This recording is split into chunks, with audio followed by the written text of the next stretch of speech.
పైగా అందరూ బిజీగా ఉన్నారని నేనే కష్టమైన చేతులు నొప్పి వేసిన నేనే మోసుకొని వచ్చా. ఏయ్ వావ్, పాల ప్యాకెట్ చాలా బరువున్నట్టుంది. నన్నేమైనా పట్టుకోమంటావా జగదాత్రి? సిగ్గు లేకుంటే సరే.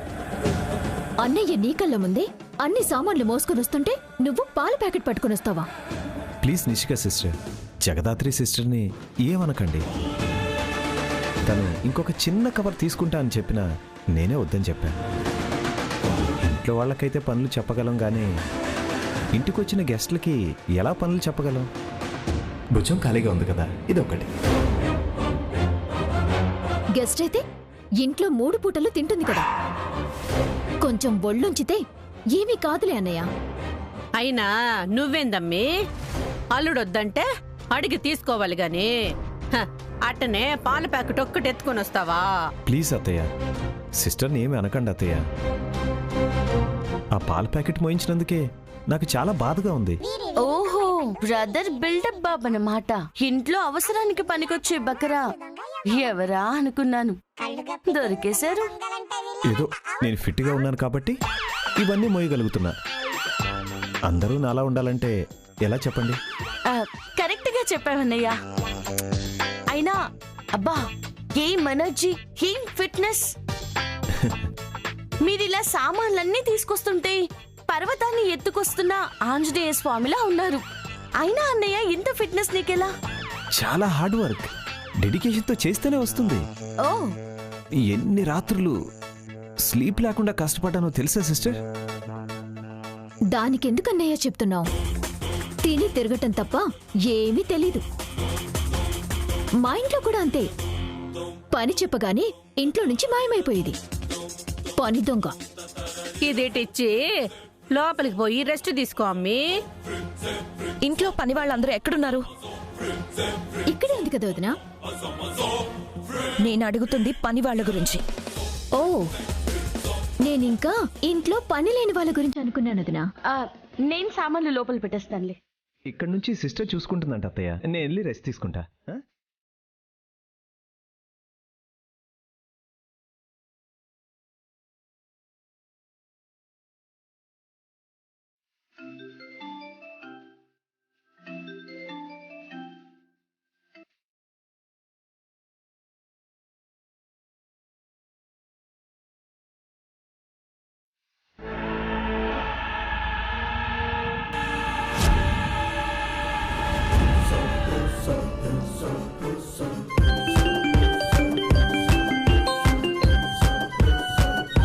ఇంటి ముందున్న అబ్బాయి లోపల ఎంతమంది పోలీసులున్నారో మనకు తెలీదు, కానీ పక్కా పోలీసున్నారు.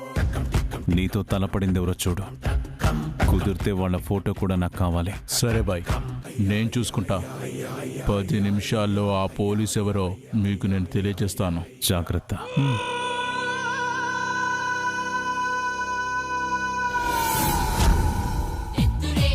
ఇవాళ్టితో నీ దాగుడు మూతలు ముగుస్తాయి జేడి.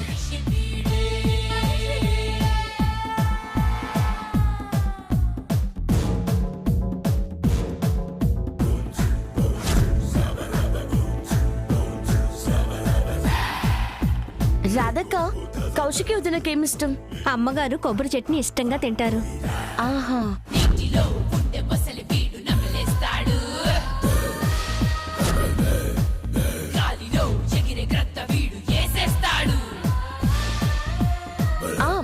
రాధక్క, ఇందాక మేడ మీద సగం బట్టలు ఆరేసి వచ్చాను, కొంచెం వెళ్ళి ఆరేస్తావా?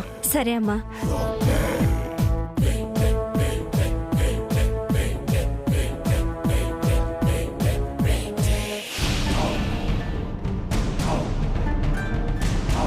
అమ్మగారు. ఏంటి? గ్యాస్ అమ్మగారు. లోపల పెట్టు.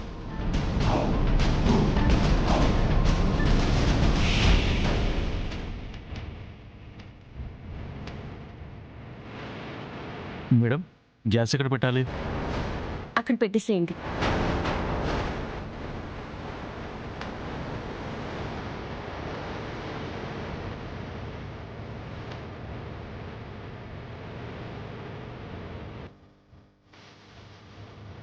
మాట మర్యాద చూస్తుంటే పోలీస్ లక్షణాలు అస్సలు లేవు.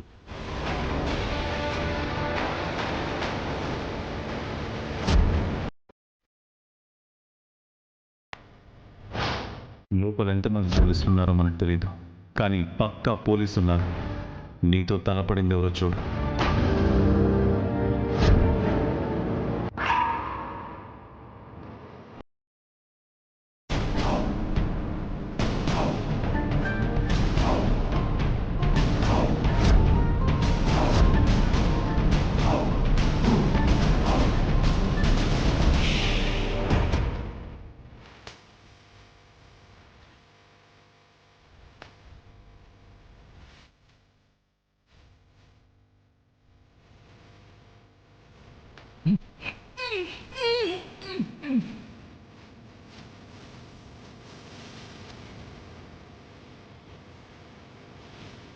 ఏదో సౌండ్ వచ్చినట్టు అనిపించింది.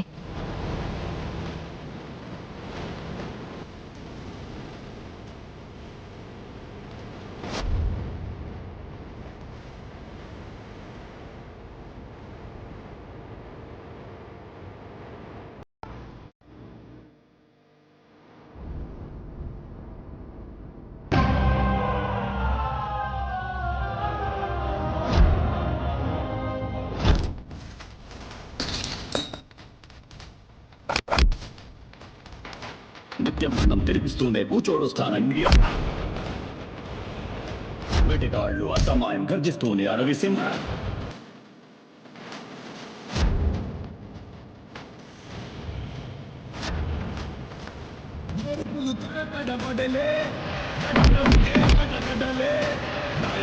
అలచడి మొదలే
అసలు ఎవరతను? ఎవరికేం కాలేదు కదా? లేదు నాన్న. వాడు లేదు నాన్న, వాడు పారిపోయాడు. అసలు ఏమైంది? ఎందుకు అలా అరిచారు? ఎవరతనల్లుడు రక్తంతో అట్టా పెరిగడుతున్నాడు? తెలియదంటే పరుగు పోతుంది. ఎలానో జరిగింది ఎవరికి తెలియదు కాబట్టి నాకు అడ్వాంటేజ్గా మార్చుకుంటే సరిపోతుంది. దొంగ ఇంటిని దోచేయడానికి వచ్చాడు. అయినా ఈ ఇంట్లో వాళ్ళని టచ్ చేయాలన్నా, డబ్బుని బంగారాన్ని ముట్టుకోవాలన్నా ముందు నన్ను దాటుకుని పోవాలని తెలీదా పిచ్చోడికి? చూడ్డానికి పెద్ద రౌడీలో ఉన్నాడు కదా అల్లుడు. అది మీకు మావయ్య గారు, నాకు వాడు పిల్ల రౌడీ. చిరుతల మీద పడి చితక్కొట్టేశా.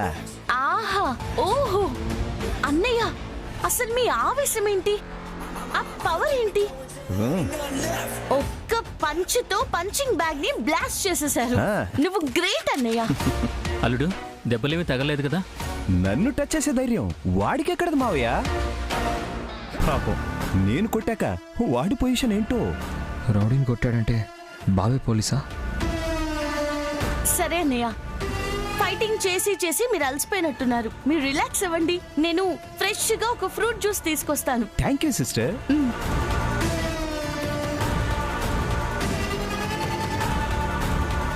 అసలు వాడు ఇంట్లోకి ఎలా వచ్చాడు? సిలిండర్ తీసుకుని వచ్చాడు. ఏదో కష్టాలు భరించలేక దొంగతనం చేయడానికి వచ్చుంటాడు. పోయి పోయి నా చేతికి దొరికాడు. మీరేం కంగారు పడకండి సిస్టర్, ఇంట్లో నేనుంటాను కదా. ఇలాంటి వాళ్ళందరినీ నేను చూసుకుంటా.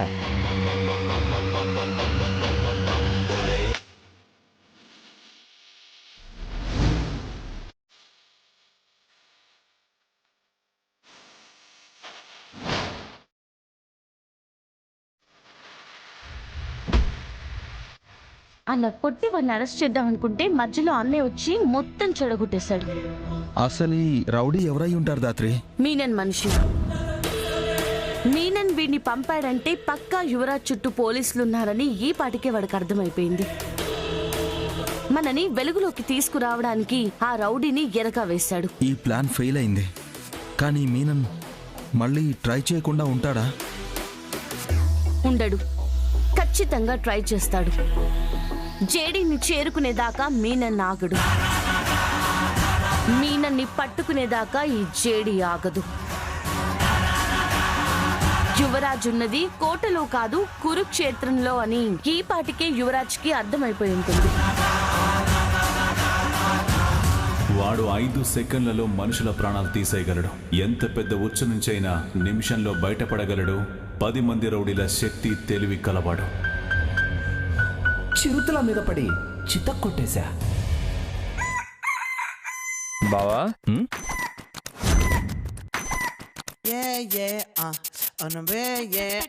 చెప్పు బామర్ది. పంచింగ్ బ్యాగ్ కూడా పగిలిపోయేంత పంచ్ పవర్ ఉందా బావ నీలో? మరి ఇన్ని రోజులు కమిడియన్ అనుకున్నారు కదా, కాదు హీరో. ఒకసారి టచ్ చేసి చూడు. సరే బావా, నీ పంచ్ పవర్ చూడాలనుంది. మళ్ళీ పంచింగ్ బ్యాగ్ కి ఒక్కసారి పంచివా? పగిలిపోయింది కదా అది. 10 నిమిషాల్లో తెప్పిస్తాను బావా. ఈరోజు ఏం వారం? మంగళవారం. మంగళవారం. పంచింగ్ బ్యాగ్ ని నేను ఒక్కసారి ముట్టుకుంటా. కావాలంటే వచ్చే మంగళవారం పంచ్ చేసి చూపిస్తా. ఓకే? ఉంటాను. మా చెల్లి చేతిలో దెబ్బలు తినే జోకర్ ఇంత పెద్ద రౌడీని కొట్టే ఛాన్సే లేదే. ఎవరు చూడనప్పుడు ఈ ఇంట్లో ఏదో జరిగింది. నా వాళ్ళలా ఈ ఇంట్లో ఉంటూ నన్నే పట్టుకోవాలని చూసే పోలీస్ ఎవ్వరు.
Hello boy. ఇప్పటికైనా అర్థమైందా మీ ఇంట్లో నీ చుట్టూ పోలీసులున్నారని? అదే నాకు కూడా అర్థం కావట్లేదు బాయ్. అసలు పోలీసులు నా వరకు ఎలా వచ్చారు? మా ఇంట్లో ఎందుకుంటున్నారు? అసలు మా ఇంట్లో వాళ్ళు పోలీసులు అవడం ఏంటి?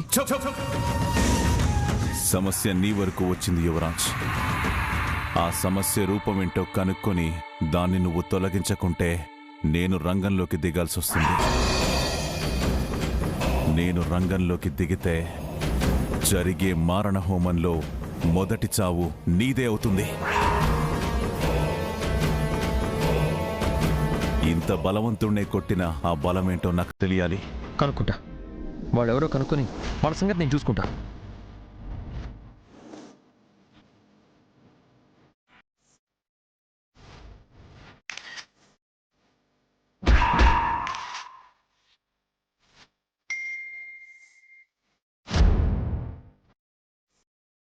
ఆ పోలీస్ కొట్టినప్పుడు దేవా మొహం మీద పడిన ముద్రని ఫోటో పంపించాను. ఎవరి చేతికైతే ఆ ముద్రకి సంబంధించిన రింగ్ ఉంటుందో వాళ్లే పోలీస్.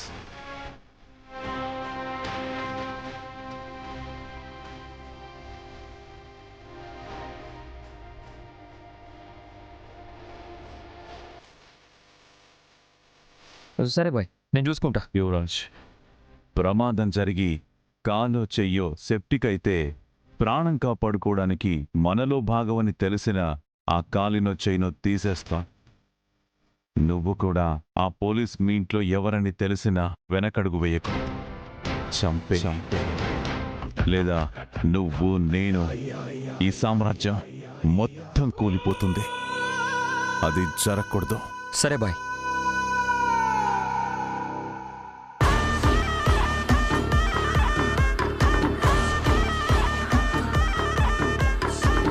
అసలు ఈ రింగ్ ఎవరిది? నా కుటుంబంలో నా గురించి తెలిసిన మనిషి ఎవరు? నాన్న కాదు, అమ్మ కాదు, బాబాయ్కి అంత సీను. మాధురి,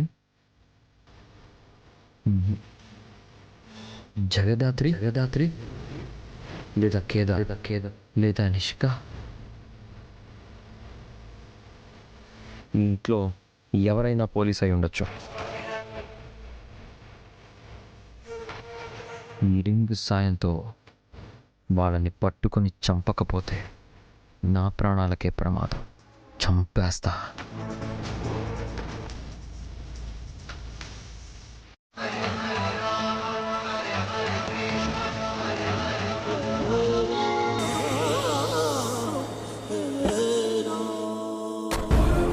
నిషి, అమ్మా.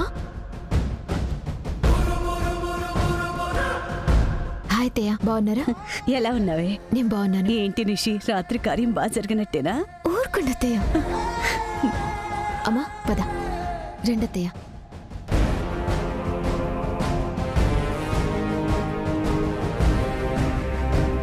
వచ్చేదానికి ఇప్పటికి తీరిక కుదిరిందా వదినా? పెళ్ళయ్యాక ఇంటిని సర్దటం అంటే ఎలా ఉంటుందో తెలుసు కదా వదినా. ఇంకా కొన్ని పనులు అలానే ఉన్నాయి. సర్లేండి, కూర్చోండి. అమ్మే, కాఫీ తీసుకోనరా.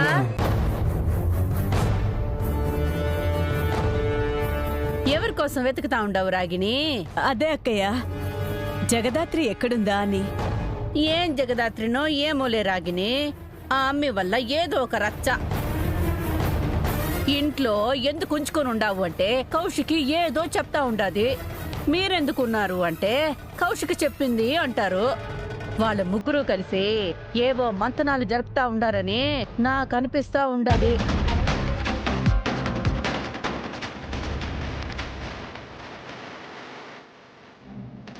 సర్లే, నిశ్చితతో మాట్లాడండి, నేను ఇప్పుడే వస్తా.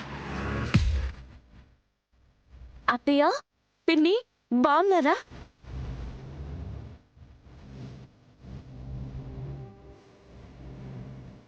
నాన్న నాన్నమ్మ రాలేదా? ఓన్లీ మీరైనా వచ్చారు. అమ్మా, కాఫీ తీసుకురమ్మంటారా? రాదక్క, పొద్దున్నే పిన్ని కాఫీ తాగరు. టీ నేను చేస్తానులేండి. ఏ ఆగు. ఏంటే ఏదో పెద్ద నీ అత్తగారింటికి మీ అమ్మ వాళ్ళొచ్చినట్టు అంత ఓవర్ యాక్షన్ చేస్తున్నావు? నా కూతురు అడుగు పెట్టిన ఇంట్లోనే అడుగు పెట్టావు. దానికి ఏ ఫంక్షన్ జరిగితే నీకు అదే జరిగేలా చేస్తున్నావు. రాత్రైతే ఏకంగా కార్యం. ఇలా వేరే వాళ్ళ ఇళ్లల్లో కార్యం చేసుకోవడానికి సిగ్గుగా లేదు? నీకు లేదు సరే, ఆ కేదార్ గాడికి కూడా లేదా? నువ్వు ఆ కౌశికి ఒకటైపోయి ఈ ఇంట్లో నా కూతుర్ని కష్టాలు పెడుతూ ఉంటే నేను చూస్తూ ఊరుకుంటాననుకుంటున్నావా?